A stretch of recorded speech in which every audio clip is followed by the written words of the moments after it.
자, 중2 교과서 미래엔 왜 안 나와? 예, 중2 교과서 미래엔 보겠습니다. 2학년 1학기 4단원입니다. 세상을 보는 눈 문학파트가 되겠네요. 귀뚜라미와 동백꽃이 있습니다. 자, 다음 페이지 쭉쭉 넘어가고 자, 중요 내용만 좀 보도록 할까요? 귀뚜라미 학습 목표, 이게 중요합니다. 학습 목표가 화자의 관점에 주목하여 작품을 수용할 수 있다 이렇게 되어 있고, 화자에 따라 작품의 분위기와 내용이 달라진다면 파악할 수 있다. 자, 여기 화자라고 되어 있는데, 화자는 시의 목소리, 시에서 독자한테 전달하는 목소리를 화자라고 한다. 작가가 아닙니다. 화자는 시에 나오는 목소리예요. 여성일 수도 있고 어른일 수도 있고 노인일 수도 있고 아이일 수도 있어요. 자, 건너갑니다. 생각과 발견되어 있네. 음악방송을 함께 보던 강산이와 아름이는 두 가수가 같은 노래를 재해석해서 부르는 장면을 보았다. 두 노래를 들으면 어떤 느낌이 드는지 이야기를 나누는데, 같은 노래인데 부르는 사람에 따라 느낌이 참 다르다. 이거 너무 당연한 거 아닙니까? 예. 그러게 하나는 깊고 웅장한데 다른 하나는 차분하고 따뜻한 느낌이야. 이렇게 목소리에 따라서, 그 화자에 따라서 이렇게 전달되는 감정이 달라질 수 있다는 얘기입니다. 자, 같은 노래라도 부르는 사람에 따라 느낌이 다른 까다. 곡에 대한 해석이 서로 다르니까, 가수마다 음색이 다르니까. 같은 노래를 각각 다른 두 가수가 부른 걸 찾아 듣고 느낌을 비교해보자. 모든 활동이 있네. 이렇게 하면 되겠네요. 자, 귀뚜라미 보도록 하겠습니다. 자, 요 시는, 그러니까 우리가 시를 볼 때는요, 시의 종류부터 알아야 되는데, 시는 굉장히 간단해요. 이렇게 형식상, 형식과 내용으로 구분될 수가 있다. 자, 그럼 형식으로 나눌 때는 크게 세 가지. 자유시, 산문시, 그다음에 정형시 이렇게 구분이 되고, 내용으로 나눌 때는 서정시, 서사시, 극시 이렇게 세 가지로 구분돼요. 자, 그러면 먼저 자유시가 뭐냐? 자유롭게 쓰는 거예요. 자유롭게 쓴다는 것은 여기 나오는 귀뚜라미 시처럼 뭐 행이나 연 구성을 어떤 그 시인이 마음대로 이렇게 구성을 하는 겁니다. 이게 자유시고, 산문시는 줄글처럼 쭉쭉쭉 쓰는 시가 이 산문시고, 정형시는 정해진 형태대로 쓴 시가 정형시입니다. 따라서 자유시와 산문시의 운율은 내재율이 되고요. 안내, 있을제, 리듬. 정형시의 리듬은 박, 외자, 형태, 율, 외형률이라고 해요. 왜냐면 정형시는 줄 맞춰 썼기 때문에 딱딱딱 떨어지는 게 눈에 보입니다. 그러면 이 귀뚜라미는 자유시니까, 얘는 자유시니까 당연히 내재율에 해당이 될 거고, 그 다음에 내용으로 우리가 구분할 때 서정시, 서사시, 극시로 구분하는데, 서정은 화자의 주관적 정서 표현입니다. 화자의 주관적 정서 표현을 서정시라고 하고, 서사시는 사가 사건이에요, 사건. 그래서 사건을 노래한 시가 서사시. 극시는 화자가 2인 이상이에요. 화자가 2명 이상으로 되어 있고, 마치 연극처럼 서로 주고받아요. 그걸 극시라고 합니다. 근데 여러분들이 이제 시를 배우고 있잖아. 서사시하고 극시를 안 배워요. 고등학교 올라가도 서사시와 극시를 배우지 않습니다. 그러면 여러분들은 내용상 99% 서정시만을 배운다. 따라서 이 귀뚜라미는 내용상 어떤 시? 서정시가 되겠다. 알겠죠? 자, 요거 좀 설명하기 전에 여러분들 좀 이렇게 시에 대한 기본 개념부터 좀 잡고 들어가겠습니다. 자, 시에 대한 개념부터 좀 잡을 건데요. 우리가 문학이라고 하면, 문학의 의미가 뭐냐면 언어 예술을 문학이라고 해요. 자, 국어 공부 잘하는 방법은 하나밖에 없습니다. 뜻풀이, 개념풀이, 용어 정리, 이거 잘하면 국어가 잘 풀려요. 왜냐하면 국어는 이해 영역이기 때문에. 자, 그러면 문학을 언어 예술이라고 하는데, 그럼 언어는 또 뭐냐? 말과 글을 언어라고 하고, 예술은 아름다움을 추구하는 것을 예술이라고 합니다. 자, 그러면 문학을 풀어서 어떻게 말할 수 있어요? 말과 글을 통해 아름다움을 추구하는 것. 자, 그럼 이때 아름다움은 뭡니까? 인간적인 아름다움인 겁니다. 그래서 뭐 예쁘고 뭐 황홀하고 이런 것만을 추구하는 것이 아니라 인간의 모습, 인간의 내면, 인간적인 것들을 추구하는 것이 바로 문학이라는 얘기예요. 자, 그러면 문학을 갈래상으로 크게 구분을 하면 운문문학과 산문문학으로 구분이 돼요. 운문문학이라 하는 것은 리듬이 있다는 얘기죠. 운이 운율, 문은 글. 그래서 이 운문문학인 시 또는 시가가 운문문학이고, 산문은 줄글 형태로 쭉쭉 쓰는 글이죠. 그러다 보니까 여기에는 소설, 수필, 희고, 또 뭐가 있더라? 비평, 이렇게 있지요. 그래서 오늘 우리가 할 것은 이제 시기 때문에 이것만 설명을 좀 하겠습니다. 자, 때문에 이 시와 시가에는 운율이 있다. 그럼 운율은 어떻게 만드냐? 반복하면 돼요. 그럼 거꾸로 반복했을 때 효과가 뭐냐? 운율 형성이 되겠지. 그래서 또 어떤 효과가 있을까? 의미 강조, 주제 강조가 됩니다. 했던 말 또 반복하면 당연히 강조죠. 자, 그러면 여기서 우리가 필요한 게 있습니다. 무엇을 반복할 건가? 그래서 글자 수를 반복을 하죠. 글자 개수. 자, 한글은 소리 글자, 소리 글자. 글자마다 소리를 갖고 있습니다. 그래서 글자 수를 반복하는 거를 소리음, 개수, 반복, 음수율이라고 하고, 여기에는 예를 들어서 3, 4초, 4, 4초, 뭐 7, 5초 이런 애들이 있어요. 이게 무슨 말이냐? 세 글자, 네 글자가 반복된다는 얘기고, 네 글자, 네 글자 반복한다는 얘기고, 7글자, 5글자가 반복한다는 얘기예요. 자, 그 다음에 의미 단위로 묶어서, 의미 단위 묶어서 반복하기도 하는데, 그것을 소리음, 보따리, 반복, 음보율이라고 합니다. 음보율은 노래로 치면 마디랑 비슷해요. 그래서 한 행에 몇 마디로 끊어지는가, 이게 음보율이라고 보면 되고, 크게 두 가지밖에 없습니다. 3음보율과 4음보율, 즉 3마디와 4마디로 끊어지는 것밖에 없다. 두 가지 생각하면 되겠다. 그래서 음수율과 음보율이 있고, 그 다음에 자, 글자 위치를 반복하는 게 있는데, 글자 위치를 반복하는 것을 소리음, 위치, 반복, 음이율이라고 해요. 음이율은 다시 앞에 문자, 앞에 글자를 비슷한 곳으로 맞춰주는 두운, 머리 두자, 운율. 그 다음에 가운데 글자를 맞춰주는 요운, 허리 요자. 그리고 끝에 음은, 끝에 말을 맞춰주는 가군이 있어요. 여러분들은 두운하고 요운은 신경 안 써도 됩니다. 우리 시에서 두운하고 요운은 시험 문제로 나오지가 않아요. 그리고 요운 같은 경우는 한글 특성상 맞추기도 힘듭니다.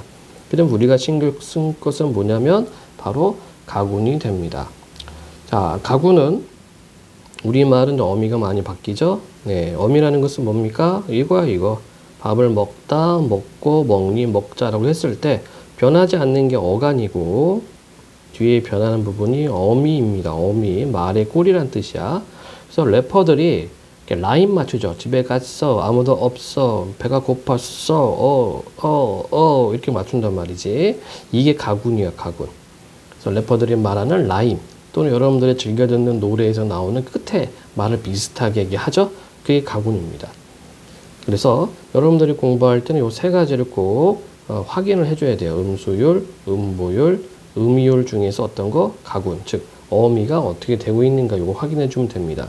그 다음에 또 뭘 반복할 수가 있어요? 단어 반복할 수 있죠. 즉 시어 반복할 수가 있고, 구절, 구 반복할 수가 있고, 문장 반복을 할 수가 있고, 연을 반복할 수가 있다. 이게 운율의 전부입니다. 운율 전부예요. 그리고 시험 문제는 여러분들한테 이걸 계산하라 그런 문제는 안 나와요. 그냥 윗글에 대한 설명으로 적절하지 않은 것은 뭐 3음보율로 이렇게 문제가 나옵니다. 그래서 여러분들 미리 공부를 해두면 어렵지 않게 접근할 수가 있어요. 자, 우리가 지금 시에 대해서 간단하게, 시의 운율에 대해서 간단하게 설명을 했고, 그러면 시를 어떻게 접근할 것인가, 접근법 생각을 해봐야 되겠죠. 아까 얘기했습니다. 우리가 보는 시들은 내용상으로는 다 서정시예요, 서정시. 때문에 우리가 시를 읽을 때 뭘 확인을 해줘야 되냐면 화자의 정서, 이거를 찾아줘야 돼. 정서. 정서는 직접적으로 제시되어 있기도 하고 간접적으로 제시되어 있기도 하다. 직접적으로 제시되어 있다는 것은 직접 말해. 뭐 기쁘다, 뭐 슬프다, 뭐 괴롭다 등등등 화자가 직접 말합니다. 간접적인 것은 어떤 분위기를 조성을 하겠죠. 그치? 그래서 이렇게 정서 찾아주면 되고, 그 다음에 왜 이런 정서가 나왔지? 그 이유로 내용상 확인해 주면 된다. 그 다음에 이제 신경 쓸 게 표현상 특징이지. 이 문학작품 예술이다 보니까 우리 말을 좀 아름답게 꾸며냅니다. 그래서 표현상 특징 잡아야 되는데 크게 6가지만 신경을 씁시다. 먼저 비유법. 자, 비유법이라고 하는 것은 A라는 대상을 B라는 다른 대상으로 빗대어 표현하는 게 비유법이죠. 그래서 여기에 뭐가 있냐면 지규가 있고 뭐뭐처럼 뭐뭐인 듯 뭐뭐같이 이렇게 조사를 붙여요. 그래서 지규법이 있고 그 다음에 은유법이 있고 은유는 뭐 A는 B다 이렇게 말하죠. 너는 꽃이야 이렇게 말하는 게 은유법이고, 그 다음에 의인법, 사람처럼 대하는 의인법이 있고, 그 다음에 활유법, 무생물을 살아있는 것처럼 대하는 활유법이 있고, 그 다음에 대유법. 대유법은 일부분을 들어서 전체를 표현하는 방식이에요. 그래서 머리부터 발끝까지 한라에서 백두까지 이렇게 말하면은 대유법이 된다. 자, 여러분들 비유법 이 정도는 여러분들이 가져가야 되고, 그 다음에 유추라는 게 있어요. 유추는 상황이야. 상황을 빗대어 표현하는 방식입니다. 그래서 사물을 빗대서 표현하는 것이 아니라 비슷한 상황을 빗대어서 표현할 때 그것을 유추라고 합니다. 자, 그 다음에 반어법. 반어는 상황에 반대되는 말하기. 상황에 반대되는 말하기. 이거 우리가 일상생활에 많이 써요. 반어법 같은 경우에는 뭐 친구랑 같이 쇼핑을 갔는데 친구가 옷을 샀어. 옷을 막 사려고 그래. 그래서 나 어때? 이렇게 얘기를 해요. 근데 내가 볼 때는 굉장히 아니거든. 그래도 야 별로야 그거 사지 마 라고 말하면 친구가 기분 나쁠 수가 있죠. 그럴 때는 괜찮아 잘 어울린다 이렇게 얘기를 해줘야 돼요. 인간관계를 위해서. 이게 반어법이야. 또 언제 반어법 많이 쓸까? 엄마가 좀 이렇게 요리를 많이 배우시고 어디서 좀 이렇게 레시피를 가지고 왔어. 그리고 이제 아이한테, 여러분들한테 음식을 해주는 거야. 근데 먹어보니까 맛이 없어요. 근데 엄마가 물어보죠. 어때? 맛있지? 이렇게 물어봐요. 그러면은 여러분들의 용돈과 집안의 평화를 위해서 내 엄마는 맛있어요. 이렇게 얘기를 할 거야. 그게 반어법입니다. 상황에 반대되는 말하기를 반어법이라고 하고, 자, 그 다음에 역설법이라는 것이 있는데, 역설법은 거꾸로 설명하는 방법이란 뜻이에요. 이 역설법이 뭐냐면, 문장의 논리모순을 이용해서 진리나 진실을 말하는 방식을 역설법이라고 그래요. 문장의 논리모순을 이용해서 진리나 진실을 말하는 방식이다. 그래서 원래 우리 문장은요, 긍정으로 시작하면 긍정으로 끝나고 부정으로 시작하면 부정으로 끝나야 되는데, 역설법은 긍정으로 시작했다가 부정으로 끝나거나 부정으로 시작했는데 긍정으로 끝나거나 이렇게 문장 구성을 합니다. 이게 역설법이에요. 예를 들어 볼까? 소리 없는 아우성. 자, 소리가 없다고 했는데 아우성은 뭐예요? 막 소리치고 막 지랄 발광하는 게 아우성이죠. 그러니까 소리가 없다라고 했는데 여기는 있다라고 얘기합니다. 이런 게 역설이라는 얘기다. 뒤집어서 설명한다는 얘기죠. 자, 여러분들 학생들 보면, 우리 친구들 보면 반어법하고 역설법을 헷갈려 하는데 전혀 헷갈려 하는 게 아니다. 반어법은 상황에 반대되는 말하기고 역설법은 문장의 논리모순을 이용한 말하기입니다. 자, 그 다음에 서리법도 있죠. 서리법은 의문형으로 말하는 방식. 이것도 친구들하고 많이 사용해요. 어머, 쟤 재수 없지 않니? 뭐 이렇게 물어볼 거야. 그치? 그게 이제 의문형으로 설명하는 방식이고, 뭐 이거 맛있지 않니? 이게 다 서리법이에요. 따라서 이 서리법은 궁금해서 물어보는 것이 아니라 내가 알고 있는 상태에서 상대방의 공감을 유도하기 위해서 쓰는 표현이 서리법입니다. 때문에 이것을 다른 말로 뭐라고 하냐면 수사의문문이라고도 해요. 수는 수식, 꾸며준다. 사는 말, 말을 꾸며주는 의문문, 이렇게 풀이를 할 수가 있겠다. 그 다음에 도치가 있어요. 도치법. 도치법은 문장 순서나 단어의 순서를 바꿔주는 거죠. 그쵸? 문장 또는 단어의 순서를 바꿔요. 이것을 도치법이라고 한다. 자, 그리고 끝으로 대꾸법이 있어요. 대꾸법. 대꾸법은 예문 하나 외워둡시다. 이런 예문, 콩 심은 데 콩 나고 팥 심은 데 팥 난다. 이런 속담이 있죠. 그게 대꾸법이야. 그래서 대꾸법의 특징은 뭐냐면 하나의 문장 또는 하나의 구를 한 번 더 반복을 해준다. 한 번 더 반복을 해줬기 때문에 대꾸법의 특징은 운율 형성이죠. 그리고 주제 강조, 반복했기 때문에 주제 또는 의미를 강조한다. 이게 대꾸법의 특징이에요. 여러분들이 좋아하는 노래 잘 들어보면 노래에도 대꾸법이 많이 나온다. 알겠죠? 자, 그래서 여러분들이 시를 볼 때는 어떻게 봐라? 정서를 확인하고 그 이유를 파악하고 표현상 특징 정리해주면 되죠. 여기에 이미지 정리도 이미지랑 똑같은 말이 심상이라는 말이고 이거와 똑같은 말이 감각입니다. 그래서 시각, 청각, 후각, 미각, 촉각, 그리고 공감각. 공감각은 감각의 전이는 바뀐다 이런 얘기죠. 얘네들이 심상이에요. 그래서 시를 읽을 때는 이렇게 보는 거야. 정서외, 표현기법, 이미지 이렇게 정리를 해가면 되겠다. 자, 그럼 우리 교재 내용을 확인해 보겠습니다. 자, 기투람이라는 이제 시가 있죠. 기투람이라는 시가 있는데 좀 지워놓고 잠깐만요. 화면이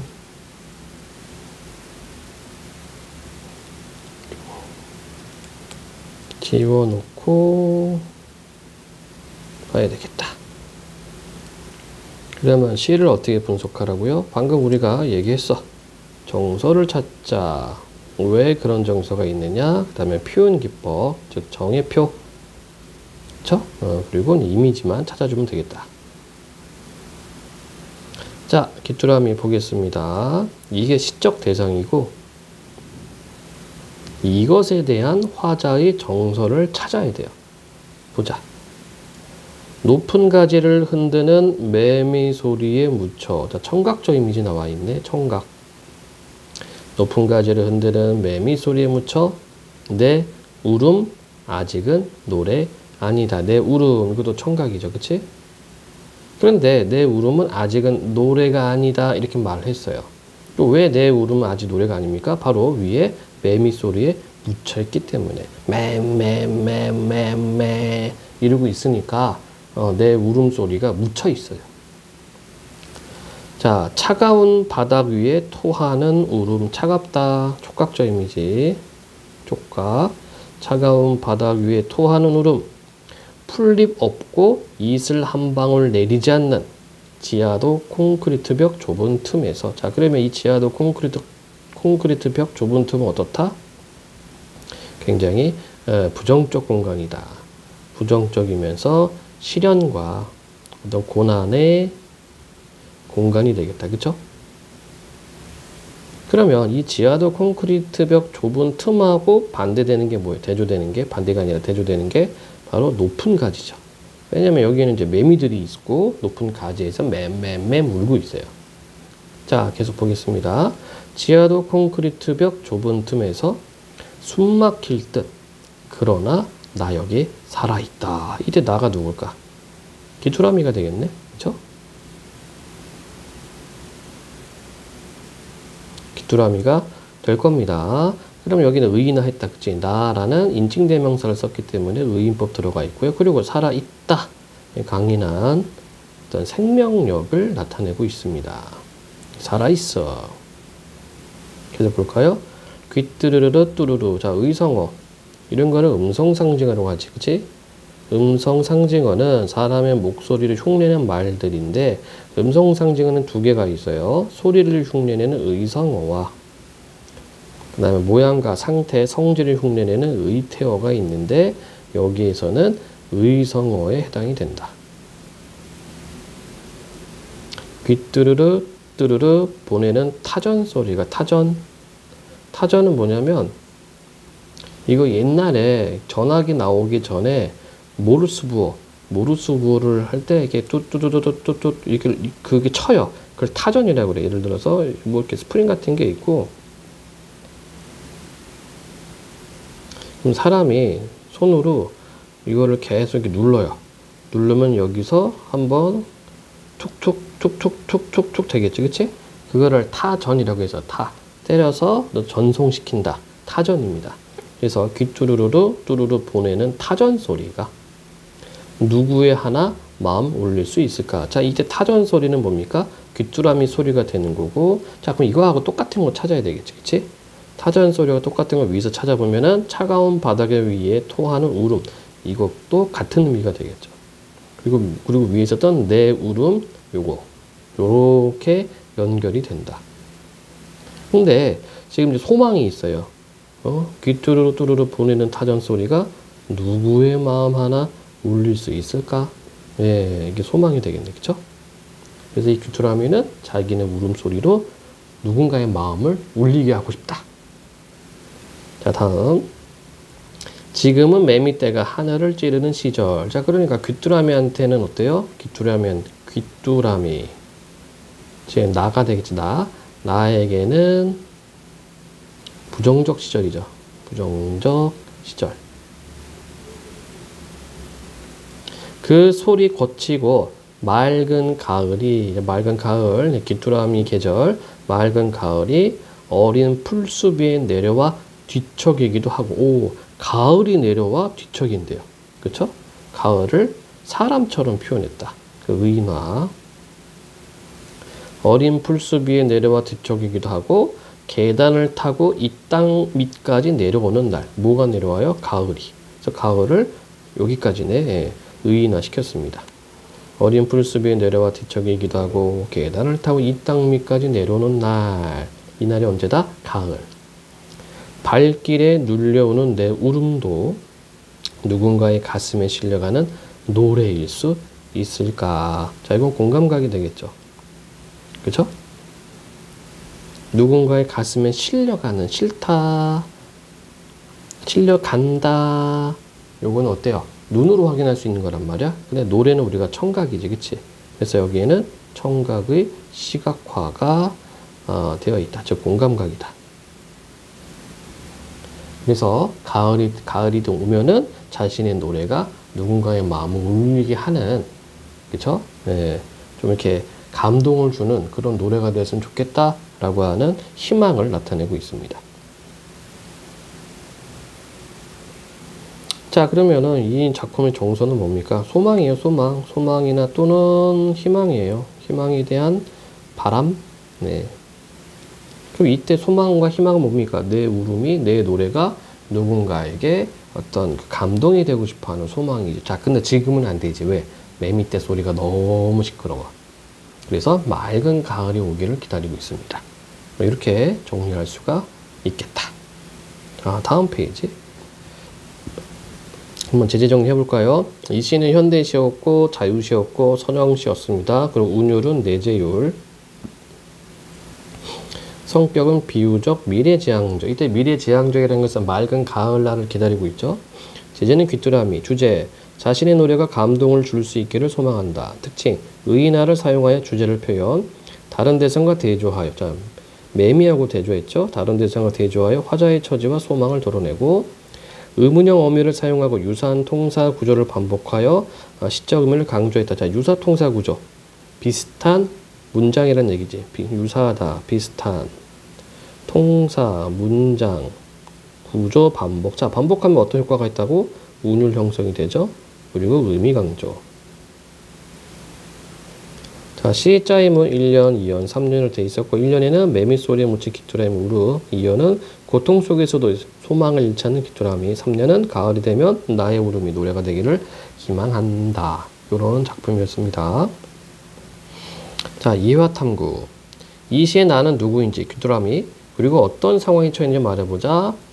자, 나는 귀뚜라미고 계절은 여름이고 장소는 지하도 콘크리트 벽 좁은 틈입니다. 처지에 어렵게 힘든 상황에 처해 있다. 그리고 매미들이 높은 나뭇가지에서 겁나게 시끄럽게 울고 있다. 자, 이 시에서 울음, 노래와 관련있는 내용을 각각 찾아 써보자. 자, 그래서 높은 가지를 흔드는 매미 소리에 묻힌 울음, 차가운 바닥에 토하는 울음, 발길에 눌려오는 울음. 이게 뭘 의미한다고요? 누구의 마음 하나 울릴 수 있는 노래, 누군가의 가슴에 실려가는 노래, 이렇게 되고 싶어 하는 거죠. 즉, 감동적인, 누군가를 감동시킬 수 있는 노래가 되기를 바라고 있습니다.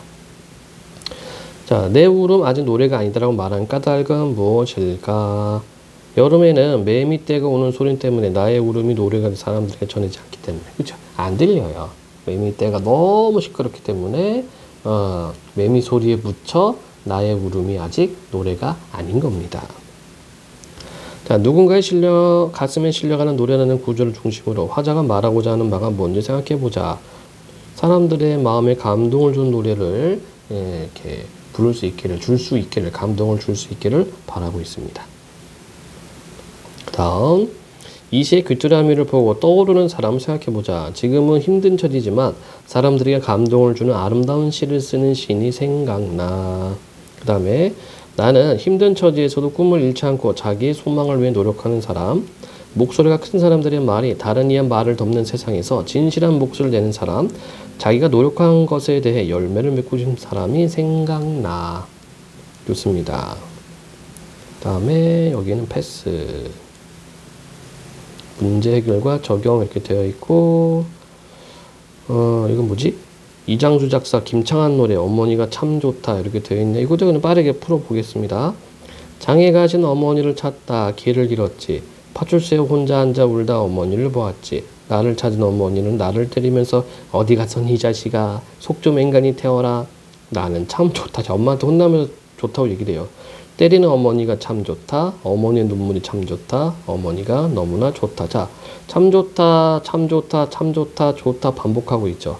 반복하면 뭐라고? 운율 형성. 그리고 의미 강조. 이렇게 되죠. 자, 그래서 화자는 엄마를 너무 좋아하나 봐요. 그래서 주제가 어머니의 사랑. 앞서가는 어머니를 보고 나는 물었지. 나 없으면 엄마는 순전히 껍데기일 거냐고. 화가 났던 어머니는 환하게 웃으면서 이 알맹이야. 아하. 이제부턴 속 좀 앵간히 썩여라. 나는 참 좋다. 어머니 웃음 참 좋다. 어머니 미소가 참 좋다. 어머니가 너무나 좋다. 네, 그래서 어머니 사랑, 어머니에 대한 사랑을 느낄 수 있는 그런 노래가 되겠습니다. 다음 페이지. 뭐 딱히 어려운 건 없네요. 자, 최명란은 무지개가 있네. 진이가 전학을 간다. 눈물이 글썽글썽. 이게 의태어죠. 진이의 눈 속에 무지개가 떴다. 이 무지개가 의미하는 바가 뭡니까? 슬퍼서 눈물을 흘리는데 거기 반짝반짝 빛나는 거지, 그치? 이거를 무지개가 떴다 이렇게 표현했습니다. 그 다음에 패스. 네. 쭉쭉쭉 넘겨가고 점검.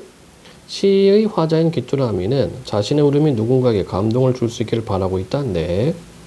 귀뚜라미는 매미소리에 묻혀 자신의 울음이 아직은 노래가 아니라고 생각하고 있다. 네. 귀뚜라미는 현재 자신의 처지에 실망하여 계절의 바뀜을 기다려. 아니죠. 자신의 처지에 실망한 것이 아니라 견뎌내고 있습니다. 다음. 시에서 시인을 대신하여 말하는 이 화자. 시인은 자신의 의도를 가장 잘 드러낼 수 있는 일을 화자로 내세워 말하고자 하는 바를 효과적으로 전달한다. 화자가 누구인지에 따라 시의 분위기, 내용이 다르게 나타난다. 이렇게 정리하면 되겠습니다. 어디 보자. 어휘력. 전보나 무전을 친다. 타전. 무엇을 하고자 하는 생각이나 계획 또는 무엇을 하려고 꾀함 의도. 사물이나 현상을 관찰할 때 그 사람이 보고 생각하는 태도나 방향 또는 처지, 관점. 그 사람들은 저마다의 관점이 다 있지요. 처하여 있는 사정인 형편, 처지. 자, 친구의 뒷모습이 수많은 사람에 묻혀 보이지 않았다. 안개가 걷히고 나니 눈앞에 아름다운 풍경이 펼쳐졌다. 이렇게 정리하면 되겠습니다. 자, 이번에는 동백꽃 보도록 할게요. 얘는 소설이고요. 여기는 이제 서술자의 관점에 주목하여 작품을 수용할 수 있다 라고 되어 있죠. 그치? 자, 미리 이야기하지만 얘는 1인칭, 즉 나가 나오고 1인칭 주인공 시점이 되겠습니다. 그러니까 자기 이야기를 하는 거야. 다음 페이지. 패스. 동백꽃 보겠습니다. 오늘도라고 얘기했어. 또 이런 말이 있다. 그럼 이 말을 쓰는 이유가 뭡니까? 이전에도 여러 번 이런 일이 있었다는 겁니다. 오늘도 또 우리 수탉이 막 쪼였다. 내가 서술자 1인칭 주인공 시점입니다.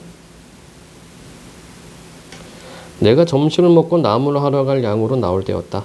산으로 올라서려니까 등 뒤에서 푸두둑 이거 이상하죠? 푸두둑 하고 닭의 횟소리가 야단이다. 깜짝 놀라면 고개를 돌려보니 아니나 다르랴 두 놈이 또 얽혔다 서로 얽혀있다 이런 뜻.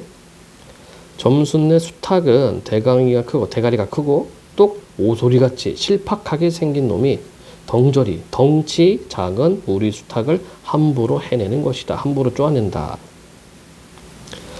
자, 이렇게 해서 우리네 수탉은 작고 점순네 수탉은 크다. 이게 일종의 상징이죠. 어떤 상징? 나와 점순이 처지 사이를 암시하는. 점순이는 마름이고요. 마름집은 뭐 하냐면, 마름이 뭐 하는 데냐면 지주가 있고 지주가 땅이 많으면 그 중간 관리자를 한 명을 세워요. 이걸 마름이라고 그래. 그 마름이 소장농 1, 소장농 2, 소장농 3, 소장농 4 이렇게 관리를 합니다. 그래서 밑에 있는 소장농, 그 땅을 빌려서 농사 짓는 사람들은 마름의 눈치를 볼 수밖에 없어요. 안 그러면은 내년에는 농사를 더 못 지을 수도 있기 때문에. 그러니까 나는 소장농의 아들이고 점순이는 마름의 딸입니다. 그러니까 이제 그 차이를 닭으로 또 이렇게 형상화한 거야. 자, 그것도 그냥 해내는 것이 아니라 푸두둑하고 면두는 요걸 면두라고 그래. 면두를 쪼고 물러섰다가 좀 사이를 두고 또 푸두둑하고 모가지를 쪼았다. 이렇게 멋을 부려가면 여지없이 닦아놓는다. 그러면 이 못생긴 것은 쪼일 적마다, 이 못생긴 건 뭡니까? 자기네 집 닭. 쪼일 적마다 주둥이로 땅을 받으며 그 비명이 킥킥 할 뿐이다. 물론 미처 아물지도 않은 면두를 또 쪼여 붉은 선열은 쪽도 떨어진다. 이걸 가만히 내려다보자니 내 대강이가 터져서 피가 흐르는 것 같이 두 눈에서 불이 번쩍 나다 화가 나죠. 대뜸 지게 막대기를 메고 달려들어 점순의 닭을 후려칠까 하다가 생각을 고쳐먹고 헛매질로 떼어나 누웠다. 그치? 자기 홧김에는 저 닭 때려 죽이고 싶은데 그럴 수가 없어요. 점순이는 마름의 딸이기 때문에. 자, 다시 한번 정리해 볼까요? 이 글의 서술자는 주인공 나입니다.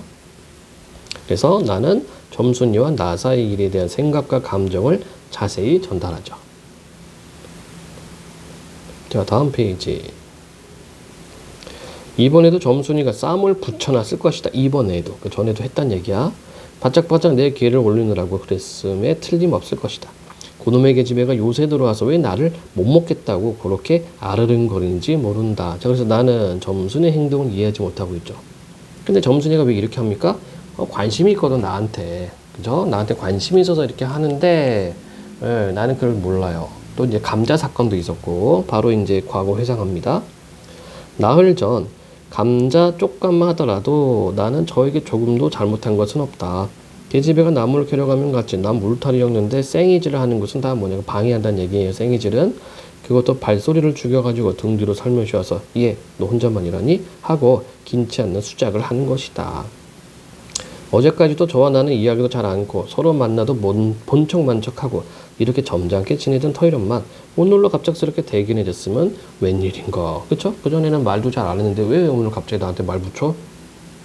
항상 망하지 마는 계집애가 남 일하는 놈 뭐고. 그럼 혼자 아직 때로 하니? 내가 이렇게 내뱉는 소리를 하니까 너 일하기 좋니? 또는 한여름이나 되거든 하지 벌써 울타리를 하니? 자, 이렇게 자꾸 점순이가 쓸데없이 말 물어보죠. 말 물어보는 이유가 뭐야? 나한테 관심이 있으니까, 호감이 있으니까. 잔소리를 두루 놓다가 남이 들을까봐 손으로 입을 틀어막고는 그 속에서 깔깔댄다. 예, 남이 볼까봐 좀 약간 좀 조심조심 하고는 있어요. 별로 웃을 것도 없는데 날씨가 풀리더니 이놈의 계집애가 미쳤나 하고 의심하였다. 게다가 조금 뒤에는 즈 집게를 할금할금 돌아다 보더니 행주치마의 속으로 꼈던 바른손 오른손을 뽑아서 나의 턱 밑으로 불쑥 내미는 것이다. 언제 구웠는지 아직도 더운 게 획기치는 굵은 감자 3개가 감자 3개 손에 뿌듯이 쥐었다. 이게 이제 애정이죠. 애정. 나에 대한 애정을 드러내는 겁니다. 너 집에 이거 없지? 자, 근데 이제 말을 요렇게. 그러니까 이제 점순이가 말을 돌려서 한다고 하는데 너 집에 이거 없지? 이렇게 말하니까 나는 또 자존심 상해요. 하고 생색 있는 큰 소리를 하고는 제가 준 것을 남이 알면 큰일 날 테니 여기서 얼른 먹어버리란다. 그리고 또 하는 소리가 너 봄 감자가 맛있단다. 나 감자 안 먹는다. 너나 먹어라. 자, 왜 이렇게 말했을까? 뭔가 좀 기분 좀 상했거든. 얘가 왜 갑자기 나한테 말 걸고 그래? 그리고 감자 주면서 왜 네 집은 이거 없지? 뭐 이렇게 왜 놀려? 이렇게 생각을 한 거야. 나는 고개도 돌리려 하지 않고 일하던 손으로 그 감자를 도로 어깨너머로 쑥 밀어버렸다. 그랬더니 그래도 가는 기색이 없고 뿐만 아니라 새근새근하고 심상치 않은 숨소리가 점점 거칠어진다. 왜 그래요? 거절당하니까 점순이 입장에서는 화가 나는 거죠. 이건 또 뭐야? 싶어서 그때야 비로소 돌아다 보니 나는 참으로 놀랐다. 우리가 이 동리는 동네에 온 곳은 근 3년째 되어 오지만 여태가 까무잡잡한 점순이 얼굴이 이렇게까지 홍당무처럼 새빨개진 법이 없었다. 화가 나는 거죠. 쪽팔리기도 하고 창피하기도 하고. 게다가 눈에 독을 올리고 한참 나를 요렇게 쏘아보더니 나중에는 눈물까지 어리는 건 아니냐. 그리고 바구니를 다시 집어들더니 이를 꼭 악물고는 엎어질 듯 자빠질 듯 논뚝으로 휑하게 달아나는 것이다. 어쩌다 동네 어른이 너 얼른 시집 가야지 하고 웃으면 염려 마셔요. 갈 때 되면 어련히 갈라고. 이렇게 천연덕스럽게 받는 점순이었다. 본시 부끄러움을 타는 계집애도 아니거니와 또한 분하다고 눈에 눈물을 보일 얼병이도 아니다. 분하면 차라리 나의 등허리를 바구니로 한번 모질게 후려싸리고 달아날지언정. 그러니까 요거는 점순이 성격이 좀 드러나는 거죠. 그죠? 점순의 성격이 드러나는 부분입니다. 뭔가 좀 이렇게 시원시원하고 좀 천연덕스럽고 막 그래. 넉살이 좋아. 그런데 고약한 그 꼴을 하고 가더니 그 뒤로는 나를 보면 잡아먹으려고 길을 박박 쓰는 것이다. 기분 상했으니까 자기 감자 거절당했기 때문에. 서로 주는 감자를 안 받아먹는 것이 실례라 하면 주면 그냥 줬지 너 집에 이거 없지? 넌 다 뭐냐? 그렇지 않아도 저희는 마름이고 우리는 그 손에서 배제, 땅을 붙임으로 일상 굽실거린다. 우리가 이 마을에 처음 들어와 집이 없어서 곤란으로 지낼 때 집터를 빌리고 그 위에 집을 또 짓도록 마련해 준 것도 점순네 호의였다. 그리고 우리 어머니 아버지도 농사 때 양식이 달리면 점순네한테 가서 부지런히 꽂아 먹으면서 인품 그런 집은 다시 없으리라고 침이 마르도록 칭찬하곤 하는 것이다. 그러면서도 17씩이나 된 것들이 수근수근하고 붙어 다니면 동네 소문이 사납다고 주의를 시켜준 것도 또 어머니였다. 그러니까 점순이 17이고 나도 17이고. 그러니까 이 남자애 여자애가 서로 붙어 다니면 좀 이상하니까. 왜냐하면 내가 점순이하고 일을 저질렀다가는 점순내가 노할 것이고 그러면 우리는 땅도 떨어지고 집도 내쫓기도 하지 않으면 안 되는 까닭이었다. 자, 그러니까 내가 점순이에게 함부로 하지 못하는 이유가 여기 나타나 있죠. 그런데 이놈의 계집애가 까닭없이 길을 벅벅 쓰며 나를 말려주기려고 드는 것이다. 자, 그러니까 이런 게 좀 재밌는 부분이에요. 이런 게 재밌는데 이런 거를 해악이라고 그러고 여기가 왜 해악적이냐? 점순이를 나가 잘 몰라요. 점순이 심리 상태를. 그러니까 오해를 하는 거야. 왜 나를 말려주기려고 그래? 이런 식으로 생각을 하는 거죠. 이게 이제 해악, 재미. 그러면 나의 성격은 어떻다? 순박합니다. 순박하고 순진해. 자, 계속 봅시다. 눈물을 흘리고 간 그 다음날 저녁 나절이었다. 나무를 한 짐 잔뜩 찌고 산을 내려오려니까 어디서 닭이 죽는 소리를 친다. 이거 누구 집에서 닭을 잡나 하고 점순네 울타리대로 돌아오다가 나는 그만 두 눈이 둥그레졌다. 점순이가 저희 집 봉당에 홀로 건터 앉았는데 이게 치마 앞에다 우리 씨암탉을 꼭 붙들어 놓고는 씨암탉은 이제 알 낳는 닭. 이놈의 닭 죽어라. 예, 좀 화풀이를 닭한테 하고 있죠. 요렇게 안팡스레 패주는 것이 아닌가. 그것도 대가리나 치면 모른다마는 아주 알도 못 나으라고 그 볼기짝개를 주먹으로 콕콕 주워먹는 것이다. 나는 눈에 쌍심지가 오르고 사지가 부르르 떨렸으나 사방을 한번 뒤돌아보고야 그제야 점순이 짐이 아무도 없음을 알았다. 잡은 참지게 막대기를 들어 울타리 중턱을 후려치며 이놈의 계집이 남이 닭알 못 나으려 그러니? 하고 소리를 빽 질렀다. 그러나 점순이는 조금도 놀라는 기색이 없고 그대로 의젓이 앉아서 제 닭 가지고 하듯이 또 죽어라 하고 패는 것이다. 자, 점순이 성격 대범하고 아주 태연하다. 그죠? 이걸 보면 내가 산에서 내려올 때를 겨냥해 가지고 미리부터 닭을 잡아 가지고 있다가 내 보란 듯이 내 앞에서 쥐 지르고 있음이 확실하다. 그치? 당연하죠. 예, 왜냐면은 이제 나한테 화가 난 상태이기 때문에 나한테 화가 난 상태니까 내가 올 타이밍에 맞춰가지고 나의 씨암탉을 괴롭히고 있습니다. 그러나 나는 그렇다고 남의 집에 뛰어들어가 계집하고 싸울 수도 없는 노릇이고 형편이 썩 불리함을 알았다. 그래, 닭이 맞을 적마다 지게 막대기로 울타리나 후려칠 수밖에 별 도리가 없다. 그래서 나는 어때요? 굉장히 소극적이죠. 어쩔 수 없어. 또 마름 딸이니까. 왜냐하면 울타리를 치면 칠수록 울섭이 물러 앉으면 뼈대만 남기 때문이다. 허나 아무리 생각해도 나만 믿지는 노릇이다. 야, 이년아, 남의 닭 아주 죽을 터냐? 내가 도끼 눈을 뜨고 다시 꽤 호령을 하니까 그제야 울타리께로 쪼르르 오더니 울 밖에 섰는 나의 머리를 겨누고 닭을 내팽개친다. 에이, 더럽다. 더러운 걸 널널이 입대 끼고 있으랬니? 이 망할 계집애녀 같으니.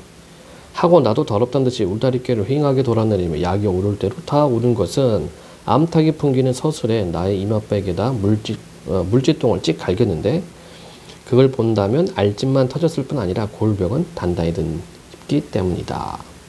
그리고 나의 등들을 향하여 나에게만 들릴 듯한 말투나 음성으로 야, 이 바보 녀석아, 얘 너 베넷병신이지? 베넷병신이라는 말은 좀 상당히 안 좋은 욕이에요. 그러니까 태어날 때부터 병신이다 이런 뜻입니다. 그만도 좋으련 말, 그 말해도 좋은데 얘 너는 아버지 고자라지? 야, 이제 패륜, 패륜 패드립 치고 있어요. 뭐? 우리 아버지가 그리 고자야? 할 양으로 열반거지가 나서 화가 나서 고개를 획 돌려 바라봤더니 그때까지 울타리 위로 나와 있어야 할 점순이 대가리가 어디로 갔는지 보이질 않는다. 그러다 돌아서서 오자며 아까의 한 욕을 울타리 밖으로 또 퍼붓는 것이다. 욕을 이토록 먹어가면서도 대거리 한마디 못하는 걸 생각하니 돌뿌리에 채끼어 발톱 밑이 터지는 것도 모를 만치 분하고 급기야는 두 눈에 눈물까지 불끈 내솟는다. 너무 화가 나는 거죠. 계속 이 점순이가 나를 놀리니까. 그러나 점순이의 치매는 이것뿐이 아니었다. 사람들이 없으면 틈틈이 저희 집 수탉을 몰고 와서 우리 수탉과 싸움을 붙여 놓는다. 저희 집 수탉은 썩 험상궂게 생기고 싸움이라며 회를 치는 거로 을에 이길 것을 알기 때문이다. 그래서 툭하면 우리 수탉이 면두며 눈깔이 피로 흐드러하게 되도록 해놓는다. 어떤 때는 우리 수탉이 나오질 않으니까 요놈의 계집애가 모이를 쥐고 와서 꾀어내다가 쌈을 붙인다. 야, 이 점순이도 굉장히 좀 끈질기요, 그죠? 아무튼 화가 아주 제대로 났나봐. 이렇게 되면 나도 다른 배채를 차리지 않을 수 없다. 다른 계획을 차리지 않을 수 없다. 하루는 우리 수탉을 붙들어 가지고 넌지시 장독계로 갔다. 쌈닭에게 고추장을 먹이면 병든 황소가 살무살을 먹고 용을 쓰는 것처럼 기운이 뻗친다 한다. 장독에서 고추장 한 접시를 떠서 닭의 주둥아깨로 들이밀고 먹여보였다. 닭도 고추장의 맛을 들였는지 거스르지 않고 거의 반 접시 턱이나 곧잘 먹는다. 닭이 고추장을 먹어요. 그리고 먹고 금세는 용을 못 쓸 터이므로 얼마쯤 기운이 돌도록 회 속에다 가두어 두었다. 밭에 두음을 두어짐 전해고 나서 쉴 참에 그 닭을 안고 밖으로 나왔다. 마침 밖에는 아무도 없고 점순이만 저의 울타리 안에서 헌옷을 뜯는지 혹은 솜을 터는지 웅크리고 앉아서 일을 할 뿐이다. 나는 점순네 수탉이 노는 밭으로 가서 닭을 내려놓고 가만히 맥을 보다 상황을 보았다. 두 닭은 여전히 얼려 싸움을 하는데 처음에는 아무 보람이 없다. 멋지게 쪼는 바람에 또 우리 닭은 또 피를 흘리고 그러면서도 날개 죽지만 푸드득푸드득하고 올라뛰고 할 뿐으로 제법 한번 쪼아보지도 못한다. 밀리고 있죠, 처음에는. 그러나 한 번에 어쩐 일인지 용을 쓰고 펄쩍 뛰더니 발톱으로 눈을 허비고 후비고 내려오며 면도를 쪼았다. 큰 닭도 여기는 놀랐는지 뒤로 움찔하며 물러난다. 이 기회를 타서 작은 우리 수탉이 또 날쌔게 덤비더라 다시 면도를 쪼니 그제서는 감태 사는 그 대강에서도 피가 흐르지 않을 수 없다. 예, 거의 이제 나의 작은 수탉이 싸움을 주도를 하고 있어요. 다 알았다. 고추장만 먹이면 되는구나 하고 나는 속으로 아주 쟁그러 기뻐 죽겠다. 그때는 뜻밖의 내가 닭쌈을 붙여놓는데 놀라서 울타리 밖으로 내다보고자 섰던 점순이도 입맛이 쓴지 눈살을 찌푸렸다. 나는 두 손으로 볼깃장을 두드리며 연방 계속 잘한다 잘한다 하고 신이 머리끝까지 뻗쳤다. 자, 이런 것도 해악이죠. 나의 어떤 순진한 모습, 순박한 모습으로 웃음을 유발하고 있다. 그러나 얼마 되지 않아서 나는 넋이 풀려 기둥같이 묵묵히 서 있게 되었다. 왜냐하면 큰 닭이 한 번 쪼인 안갚음으로 호들갑스럽게 연구포 쪼는 서슬에 우리 수탉은 찔끔 못하고 막 고른다. 이걸 보고서 이번에는 점순이가 깔깔거리고 되도록 이쪽에서 많이 들으라고 웃는 것이다. 나는 보다 못하여 덤벼들어서 우리 수탉을 붙들어 가지고 도로 집으로 돌아왔다. 고추장을 좀 더 먹였다라면 좋았을걸. 너무 급하게 쌈을 붙일 것이 퍽 후회가 난다. 장독깨로 돌아와서 다시 턱 밑에 고추장을 들이댔다. 흥분으로 말미암아 그런지 당체 먹질 않는다. 자, 나는 할 일 없이 어쩔 수 없이 닭을 반드시 눕히고 그 입에다가 관련 물뿌리, 그 담배 물뿌리, 담배를 이렇게 필터를 껴서 피는 그런 게 있어요. 그걸 물렸다. 깔때기처럼 쓰는 겁니다. 그리고 고추장물을 타서 그 구멍으로 조금씩 들이부었다. 닭은 좀 괴로운지 킥킥하고 재채기를 하는 모양이나 그러나 당장의 괴로움은 매일같이 피를 흘리는데 될 게 아니라 생각했다. 좀 멍청하죠, 나는. 그러나 한두어 종지가량 고추장물을 먹이고 나서는 나는 그만 풀이 죽었다. 싱싱하던 닭이 왜 그런지 고개를 살며시 뒤틀고는 소나기에서 뻗어지는 것이 아닌가. 아버지가 볼까 봐서 얼른 회에다 감춰두었더니 오늘 아침에서야 겨우 정신이 든 모양 같다. 예, 고추장 먹다가 닭 죽을 뻔했어요. 그랬던 걸 이렇게 오다 보니까 자, 이제 현재죠. 지금까지는 이제 회상이었고 이제 현재입니다. 그랬던 걸 이렇게 오다 보니까 또 쌈을 붙여놨으니 이 망할 깨집이가 필연 우리 집에 아무도 없는 틈을 타서 제가 들어와 회에서 꺼내가지고 나간 것이 분명하다. 자, 그래서 여러분들 요게 과거 회상 부분이 있어요. 과거 회상. 그래서 앞부분에서 현재 있다가 과거 이제 어떤 과정이 있었는지 보여주고 이제 다시 현재인 겁니다. 그래서 여기서 어떤 문제가 자주 나오냐면 시간 순서 잡는 거, 시간, 즉 사건 시간 순서를 올바르게 잡는 문제들이 자주 나옵니다. 자, 나는 다시 닭을 잡아다가 두고 염려는스러우나 그렇다고 산으로 나무를 하러 가지 않을 수도 없는 형편이었다. 소나무 삭정이를 따며 삭정이는 이제 마른 가지. 가만히 생각해 보니 암만 해도 고년의 목쟁이를 돌려놓고 싶다. 모가지를 돌려놓고 싶다. 이렇게 얘기를 하고 있어요. 이번에 내려가면 망할련 등줄기를 한번 되게 후려치겠다 하고 싱둥공둥 나무를 지고는 불이 나게 내려왔다. 거지만 거의 짙게 다 내려와서 나는 호두기 소리를 듣고 호두기는 이제 풀피리 소리를 듣고 발이 딱 멈췄다. 산기슭에 널려있는 굵은 바위돌 틈에 노란 동백꽃이 소부룩하니 깔렸다. 그 틈에 끼어앉아서 점순이가 청승맞게실에 호두기를 불고 있는 것이다. 그보다 더 놀란 것은 그 앞에서 또 푸드덕 하고 들리는 닭의 횟소리다.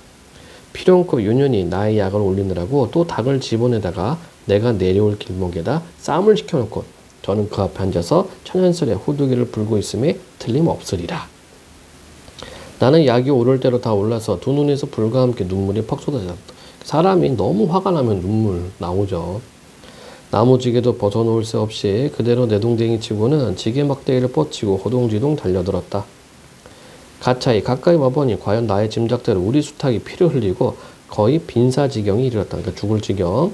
닭도 닭이려니와 그러함에도 불구하고 눈 하나 깜짝없이 그대로 앉아서 호두기만 부는 그 꼴에 더욱 치가 떨린다. 동네에서도 소문이 났거니와 나도 한때는 걱실걱실 일 잘하고 얼굴 예쁜 계집애인 줄 알았더니 시방 보니까 꼭 그 눈깔이 꼭 여우새끼 같다. 예, 화가 났어요. 나는 대뜸 달려들어서 아차차차 요거 우리 하나 정리하고 가자. 인물 성격 제시 방법이라는 게 있어요. 인물이 어떤 성격이 있냐인데 이게 두 가지로 나옵니다. 직접 제시와 간접 제시. 직접 제시는 서술자가 직접 얘기하는 거야. 간접 제시는 말과 행동을 묘사를 해줘요. 이것만 여러분들 챙기면 돼요.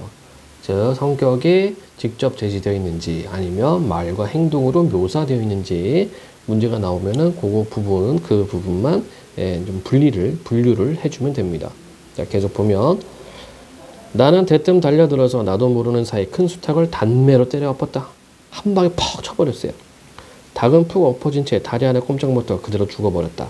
그리고 나는 멍하니 섰다가 당황했죠. 점순이가 매섭게 눈을 흡뜨고 닥치는 바람에 뒤로 벌렁 나자빠졌다. 이놈아, 너 왜 남의 닭 때려 죽이니? 그럼 어때? 하고 일어나다가 뭐 이 자식아? 누구 집 닭인데? 하고 복장, 가슴을 떼미는 바람에 다시 벌렁 나자빠졌다. 그리고 나서 가만히 생각을 하니 분하기도 하고 무한도스럽고 닭을 죽였으니까 또 한편 일을 저질렀으니 이젠 땅이 떨어지고 집도 내쫓기고 해야 될지 모른다. 그렇죠? 마름의 딸, 마름집 닭을 죽여버렸으니까 나는 비슬비슬 일어나며 소매자락으로 눈을 가리고는 얽히며 엉 하고 울음을 놓았다. 아주 착해요. 순박해. 순진해. 그러다 점순이가 앞으로 다가와서 그럼 너 이다음부터 안 그럴 테냐? 하고 물을 때에야 비로소 살 길을 찾았나 싶었다. 나는 눈물을 우선 씻고 뭘 안 그러는지 명색도 모르건만 이유도 모르건만 그래 하고 무턱대고 대답했다. 자, 이게 순박하죠? 네, 순박, 순진. 요 다음부터 또 그래봐라. 내 자꾸 못살게 굴 테니. 자, 또 그래봐라. 이게 뭐예요? 이 다음부터 안 그럴 테니 이게 다 뭡니까? 그러니까 내가 하는 행동, 내가 뭐 이렇게 권하는 거 또 거절할 거야 이거죠. 즉 감자 사건을 계속해서 이 점순이는 마음에 담고 있었던 거야. 그래 이제 안 그럴 테야. 닭 죽은 건 염려 마라. 내 안 잃을 테니. 그리고 못에 떠다 밀렸는지 나의 어깨를 짚은 채 그대로 픽 쓰러진다. 애정 행위를 하는 거죠. 애정 표현. 그 바람에 나의 몸뚱이도 겹쳐서 쓰러지며 한창 피어 퍼들어진 노란 동백꽃 속으로 폭 파묻혀 버렸다. 이렇게 되어 있습니다. 자, 그럼 보자. 이 동백꽃의 의미는 뭐냐? 봄이죠, 봄. 그러면은 이 동백꽃의 의미는 봄을 나타내기도 하지만 청춘 남녀의 애정을 상징하기도 합니다. 그래서 두 가지 의미가 있다는 거 기억을 하면 될 것 같아요. 자, 알싸한 그리고 향긋한 그 내음새에 나는 땅이 꺼지는 듯이 온 정신이 그만 아찔하였다. 이게 뭡니까? 갑자기 점순이랑 같이 동백꽃 사이로 쓰러지니까. 그쵸? 아무 말 마라? 그래. 조금 있더니 요 아래서 점순아 인연이 바느질 하다 말고 어딜 갔어? 하고 어딜 갔다 온 듯 싶은 그 어머니가 역정이 대단히 났다. 점순이가 겁을 잔뜩 집어먹고 꽃밑을 살금살금 기어서 산 아래로 내려간 다음 나는 바위를 끼워 엉금엉금 끼워서 산 위로 찌빼지 달아나지 않을 수 없었다. 뭐 이런 식으로 이제 결말이 되겠죠. 자, 제재 정리.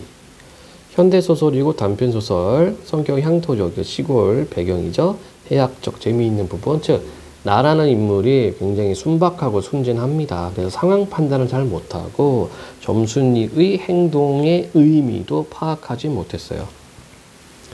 30년대 강원도 농촌의 어느 마을, 1인칭 주인공 시점, 사춘기 남녀의 사랑.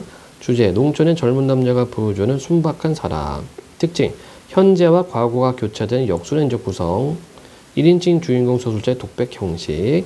토속어, 비속어, 구어체를 사용하여 향토적 성격을 띈다. 자, 주요 사건은 감자? 네, 되겠죠. 주요 사건을 중심으로 이 글의 내용을 정리해보자. 시간은 오늘이고, 자, 수탉을 괴롭히고 있었죠. 우리 집 수탉을. 그리고 나서 이제 요렇게 과거였습니다. 과거가 있었고, 그 다음에 오늘 점순이네 수탉을 때려 죽였고, 그 다음에 점순이와 같이 동백꽃 사이로 넘어졌고요. 그래서 이런 것을 이제 역순행적 구성이라고 그래요. 과거 회상을. 역순행적 구성. 다음 페이지를 또 보면 등장인물에 관해 알아보자. 나에 대해서 정리해보자. 남자의 17살 마름인 점수인의 집에서 땅을 붙이는 소장농의 아들. 자, 등장인물의 말과 행동을 보고 처지와 성격을 파악해보자. 이렇게 나와있고, 자, 말과 행동을 보고서 성격을 파악해보자. 이게 간접제시죠. 성격이. 그래서 나의 처지와 성격은 계층 간의 차이로 점순에게 열등감과 위화감을 느끼고 있고 소장룡의 자식으로 땅과 집을 언제든지 뺏길 수 있다는 공포심, 무뚝뚝하고 고지식, 점순이가 자신에게 애정을 가지고 있다는 것을 눈치채지 못할 정도로 순진, 약간 다혈질, 좀 욱하는 게 좀 있죠. 그 다음에 점순이는 방어적인 나에게 계속 공격적으로 대할 수 있는 사회적 병을 갖고 있고, 그러니까 좀 이 점순이니까 마름집 딸이니까 소장룡이나 아들이 나한테 조금 함부로 대하는 게 좀 있어요. 나에 비해서 자신의 감정을 적극적으로 표현하죠. 그리고 순박한 농촌 촌년이고 촌년이 아니고 처녀, 활발하고 씩씩하고 야무지고 매섭면이 있다. 서술자가 이 글에 어떤 영향을 미치는지 말해보자. 이 글의 서술자는 나고요. 점순의 행동에 대한 나의 생각과 점순의 의도가 어떤 차이를 보이는지 생각해보자. 자, 순진하고 순박한 나이기 때문에 이 점순이 행동에 대해서 내가 제대로 파악을 못합니다. 얘가 왜 이런지를 모르죠. 그래서 감자를 준 것을 갑작스럽고 느닷없고 자존심이 상하는데 점순의 의도는 친해지고 싶었고 나를 기쁘게 하고 싶었고 나를 좋아하는 마음을 드러내고 싶다. 즉 호감을 보였단 말이야. 근데 이걸 눈치를 못 채죠. 그리고 닭싸움 시키는 거. 점순이가 미쳤다. 제정신이 아니다. 표독스럽고 못됐다. 약이 오른다. 근데 점순의 의도는 복수지, 복수. 나를 거절한 복수를 좋게 합니다. 자, 감자의 의미. 나에 대한 점순이의 애정 표현 수단이고, 그 다음에 나와 점순이의 갈등 원인입니다. 감자가. 그 다음에 닭싸움. 겉으로 나에 대한 점순이 분노를 표현, 나의 관심을 끌기 위한 점순이 수단, 나와 점순이 갈등이 심화됨을 보여주고, 나가 닭을 죽인 후 점순이가 이를 비밀로 해주기로 하면서 갈등 해소. 자, 그러면 서술자가 나로 정한 효과가 뭐냐 이런 얘기죠. 즉 서술자가 점순이 애정 표현을 전혀 모르고 엉뚱하게 대응함으로써 사춘기 소년과 소녀의 풋풋한 사랑을 해학적이고 순수한 분위기로 만들고 있다. 그렇죠? 그러니까 나라는 인물은 눈치가 없어, 눈치가. 다음 페이지. 자, 서술자에 따라 작품 속 세계가 어떻게 달라지는지 생각해보자. 가와 나의 서술자를 파악해보고 서술자가 서술한 것을 골라서 표시해보자. 이렇게 되어 있고, 자, 미리 이야기하자면 가는 나 1인칭이죠. 1인칭 1인칭 주인공. 나는, 자, 얘는 뭘까요? 나는 3인칭으로 되어 있어요. 한번 볼게요. 나를 한번 볼게요. 우리 가는 이 교과서에 있었던 것이고, 너 집은 이거 없지 하고 생색 있는 큰 소리를 하고는 점순이는 만식이에게 자기가 준 것을 남이 하면 큰일 날 테니 얼른 먹어버리라고 말한다. 그리고 또 하는 소리가 너 봄감자가 맛있단다. 난 감자 안 먹느냐 먹어라.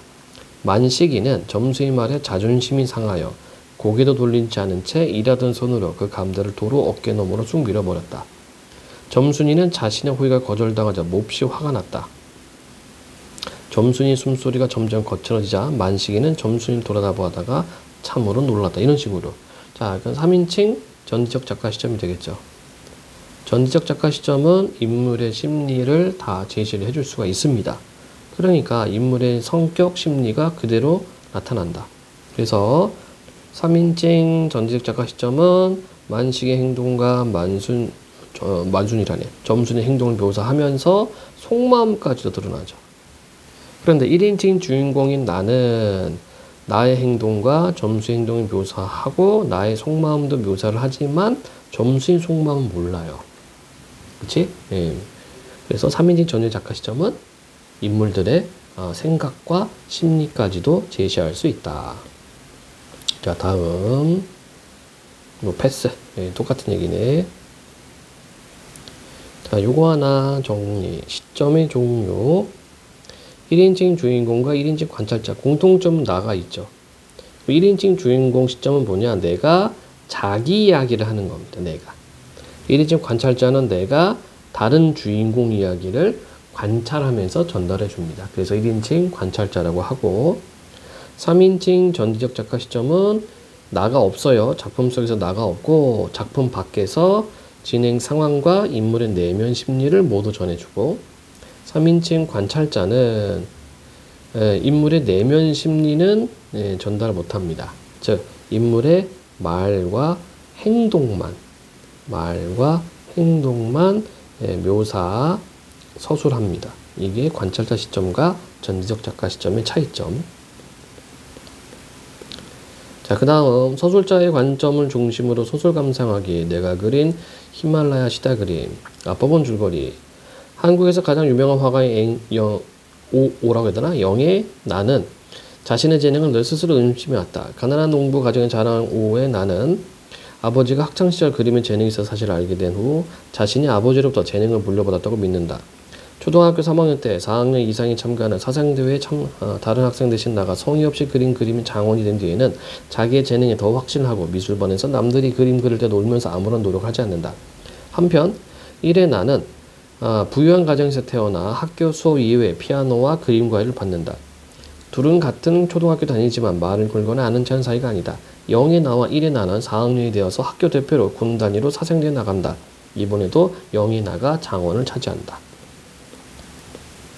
여기 이제 0, 1 하는 거죠. 그쵸? 서술자가 둘 다 나이긴 한데 상황이, 인물은 다르다는 얘기네. 1. 나는 한 번도 상 같은 거 받아본 적 없어. 학교 다닐 때 그 흔한 개근상도 못 받았으니까. 상에 욕심을 부려본 적도 없어. 내게는 모자란 게 없어서 그랬는지 몰라. 어릴 때는 부유한 집안에서 단 하나밖에 없는 딸로 사랑을 받으며 자랐고 여자다에게서 가정학을 공부하다가 판사인 남편을 중매로 만나서 결혼했지. 굉장히 부유하게 자랐던 얘기죠. 그러다 보니까 뭐 상에 대한 또 집착이나 이런 건 없었어요. 내가 권력이나 돈을 손에 쥔 건 아니라도 그런 것 때문에 불편한 적도 없어.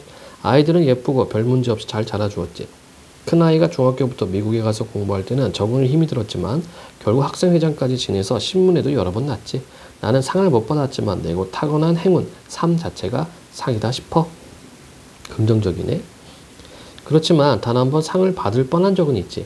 스스로의 실수 때문에 못 받은 거니까 누구를 원망할 수도 없지만 그 실수를 인정하고 내가 받을 상이 남에게 간 것을 바로잡을 수 있었을까? 할 수 있었을지도 몰라. 아버지에게 이야기했다 면 아니면 천숙이 선생님한테라도. 자, 그러면 이야기 안 했단 얘기죠. 그리고 자신의 실수로 상을 못 받았던 얘기입니다. 왜 안 했을까? 그때 나를 스쳐가던 그 아이. 그 아이의 표정 때문인지도 몰라. 때국물이 흐르던 목덜미, 전신에서 풍겨나던 뭔가 찌는 듯한 그 냄새. 그 너절한 인상이 내 실수와 잘못된 과정을 바로잡는 게 귀찮은 일이라는 생각을 하게 했을 거야. 어쩌면 그 결과로 한 아이가 가지게 될지도 모르는 씻지 못할 좌절감이 내게도 약간 느껴졌는지도 모르지. 상관없어. 나는 그런 상하고는 담을 쌓고 살아도 행복해. 그런 스트레스를 받는 것 자체가 싫어. 왜 내가 그렇게 살아야 하는데? 자, 그래서 이 부분에서는 어린 시절에 자기가 상을 받아야 하는데 어떤 실수로 인해서 다른 사람이 상을 받게 된 겁니다. 근데 그것을 뭐 고칠 생각이 없었어요. 그때는 자기가 상을 받고 싶은 이렇게 상에 대한 집착도 없었고, 그리고 자기는 이제 부유하니까, 그리고 자기 대신 받게 된 아이가 자기 대신 상을 받게 된 아이의 상태를 보니까 뭐 때국물이 흐르고 뭐 몸에서 냄새도 나고 뭐 그런 아이였습니다. 자, 계속 볼까요? 여긴 또 이제 서술자가 또 바뀌었죠? 강당에는 아무도 없었어. 벽에는 전시 작품들이 걸려 있었어. 글짓기는 원고지 여러 장에 쓰인 작품을 한꺼번에 벽에 앞정으로 박아놓고 넘겨가며 입도를 해놨어. 차하상을 받은 동시는 아이들이 넘기면서 침을 묻히는 바람에 글씨가 다 지워지고 원고지 앞장 아래쪽은 먹지처럼 까매졌더군. 나는 천천히 그림이 전시된 곳으로 걸어갔지. 내 그림은 맨 안쪽에 걸려 있었어. 입선자 8점을 지나서 특선작 3점을 지나고 나서 황금색 종이 리본을 매달고 좀 떨어진 곳에 검정색 붓글씨로 장원이라고 크게 쓰인 종이를 거느리고 다른 작품보다 3뼘쯤 더 높이, 초등학교 다니는 아이들이라면 우러러 볼 수밖에 없는 높이에. 자기 그림은 장원이었어요. 그런데 그 그림은 내가 그린 그림이 아니었어. 자, 그러면 우리가 아까 1의 서술자가 말한 게 바로 실수가 이거죠. 그림이 뒤바뀐 거. 풍경은 내가 그린 것과 비슷했지만 절대로 내가 그린 그림이 아니야. 아버지가 사준 내 오래된 크레파스에는 진작에 떨어지고 없는 회색이 히말라야시아다 가지 끝 앞부분에 살짝 칠해져 있는 그림이었어. 나는 가슴이 후들후들 떨려서 두 손으로 가슴을 가렸어. 사방은 둘러봤지만 아무도 없었어. 나는 까치발을 하고 손을 최대한 쳐들어서 그림 뒷면의 번호를 확인했어. 네모진 칸안에 쓰인 숫자는 분명히 124였어. 124. 북한에서 무장간첩을 훈련시킨 그 124군의 부대 124. 하지만 그건 내 글씨가 아니었어. 자, 그러면 1의 서술자가 실수한 건 뭐예요? 숫자를 잘못 쓴 거지. 누가 왜 제 번호를 쓰지 않고 내 번호를 썼을까? 실수로? 이런 실수를 하고 제가 받을 상을 다른 사람이 받았다는 걸 알면 가만히 있을까? 그렇진 않을 거야. 다른 학교에 다니는 아이라서 제 실수를 모르고 있는 거겠지. 아니야. 그 그림은 구도로 봐서 내가 그렸던 바로 그 장소에서 아주 가까운 데서 그린 그림이었어. 그 그림을 그린 아이는 천수기 선생님과 함께 다니던 그 아이인 게 틀림없었어. 추정을 했습니다. 그러니까 나와 같은 학교에 다니는 아이라는 거지. 그러면 그 아이는 제가 그린 그림을 봤을 거야. 그런데 왜 아무 말을 하지 않은 거지? 상품이 필요 없어서? 번호를 잘못 쓴 실수 때문에 처벌을 받을까봐? 나라면 가만히 있었을까? 그래서 이거는 단편 소설이고 성장 소설. 그러니까 우리 친구들은 요 소설을 봤을 거예요. 이게 소설 모음집에 있었던 작품입니다. 시점은 1인칭 주인공 시점인데 이게 교차됩니다. 교차 소설. 0과 1에 나가 있죠. 배경 인구 20만 정도의 작은 군, 제재는 사생대회, 주제 선택의 갈림길에 놓인 아이들이 겪는 갈등과 성장, 특징 인물의 심리가 효과적으로 드러나고 현재, 과거, 현재 순서로 사건이 전개되고 역순환적 구성 0과 1이라는 두 주인공의 서술이 교차로 나타나고 한 사건에 대한 두 인물의 갈등과 대응 방식이 대조된다. 자, 계속 볼까요? 왜 내가 그린 작품은 입선에도 들지 않았을까? 비슷한 풍경이고 비슷한 구도인데도 가만히 그 그림을 보고 있자니 정말 잘 그린 그림이란 느낌이 들기 시작했어. 장원을 받을 수밖에 없는 그림. 같은 장소에 있었던 나로서는 발견할 수 없었던 부분. 벽과 히말라시아다 사이의 빈 공간 처리는 완벽했어. 나는 모든 걸 그림 속에 우겨 넣으려고만 했지 비울 줄은 몰랐어. 그건 나를 뛰어넘는 재능인 게 분명했어. 그래서 자신의 그림보다 훨씬 더 훌륭하다. 이렇게 이야기를 합니다. 나는 가슴이 찢어질 것 같은 통증을 느끼면서 강당을 걸어 나왔어. 이게 죄책감이죠. 그리고 어떤 그 재능에 대한 어떤 질투와 부러움. 10걸음쯤 뛰었을 때 강당문으로 어떤 여자아이가 걸어 들어왔어. 자주색 원피스를 입고 있었어. 검정색 에나멜 구두를 신고 있었지. 나는 그 여자아이를 지나칠 때 눈을 감았어. 부끄러움과 죄책감 때문에. 눈을 감은 채 10걸음쯤 걸어가서 다시 눈을 떴어. 내가 조 선생님을 찾아가서 말해야 했을까? 이건 내 그림이 아니라고. 다른 사람이 그린 그림이라고. 나는 그 사람만한 재능이 없다고. 실수를 바로잡아 달라고. 나는 그렇게 하지 못했어. 자, 갈등이죠. 내적 갈등. 나는 그렇게 하지 못했어. 주 선생님의 품에 안겨 울지만 않았더라도 찾아갈 수 있었어. 가능성이 높진 않지만 내 더러운 눈물로 주 선생님 흰옷을 더럽히지만 않았더라도. 후회하고 있네. 그림의 주인이 선생님을 찾아가서 그 그림은 자기 것이라 주장한다면 부정할 도리는 없었겠지. 하지만 내가 먼저 선생님을 주 선생님이든 천 선생님이든 아버지든 할아버지도 그 누구도 찾아갈 수 없었어. 그 뒤부터 나는 늘 나를 의심하면서 살았어. 누군가 나보다 뛰어난 재능을 가지고 있고 누군가 나와 똑같은 대상을 두고 훨씬 더 뛰어난 작품을 그렸고 앞으로도 더 뛰어난 작품을 그릴 수 있다는 생각을 벗어나 본 적이 없어. 그러니까 어떤 작품이라도 그게 포스터 물감으로 그리는 반공 포스터라도 내가 가진 능력 전부를 그 이상을 쏟아부여했지. 자, 그래서 결과적으로 어떻게 됩니까? 이 사람은 나중에 유명한 화가가 되는 거죠. 언제나 어디서나 그 결과가 오늘의 나일까? 의심의 결과, 좌절의 결과, 누군가 내 비밀을 알고 있다는 생각의 결과. 그래서 이제 최선을 계속해서 끊임없이 최선을 다할 수밖에 없었습니다. 자, 이 글의 서술자를 중심으로 작품을 이해해보자. 1의 나는 여자고 현재 하는 일은 가정주부고 성격은 귀찮은 일은 싫어하고 쉽게 체념하고 욕심이 없어요. 0의 나는 남자고 현재 하는 일은 화가고 자신의 재능을 의심하며 끊임없이 노력합니다. 자, 그래서 어떻게 보면은 이런 어렸을 때에 이런 일이 있었기 때문에 0의 나는 자기의 재능을 의심하면서 끊임없이 노력을 할 수밖에 없었습니다.